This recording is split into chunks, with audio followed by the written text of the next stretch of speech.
Mahilig ka ba sa bulalo? Sa kimchi, mahilig ka ba? Paano kapag pinagsama natin yung bulalo at saka yung kimchi? Ano kaya resulta? Ayan, ang espesyal na kimchi bulalo ng Tagaytay. So, isa sa mga sikat na mga dishes dito sa Tagaytay ay bulalo kasi ang lamig ng panahon, perfect humigop ng mainit na sabaw. And speaking of mainit, painitin pa natin yan gamit ang kimchi. Ang tanong, bagay kaya sila? Tikman natin. So, ito, super duper lambot. Tikman na natin. Super lambot. Super duper lambot ng meat. Tikman na natin ngayon yung sabaw.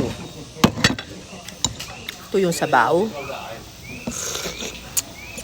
Wow! May sipa siya. Mga ganun.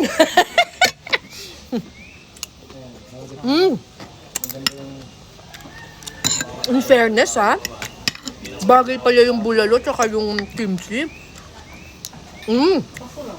At hindi pwedeng kumain ng bulalo nang hindi tinataktak yung utak. Taktak na natin ang utak. Yun lumabas. Wow. Tapos isasama mo siya sa kanin. Ito na po, uulamin na po namin ang utak. Na! Yun eh. Makasalanan na masarap. Abangan, kimchi bulalo sa pinasarap.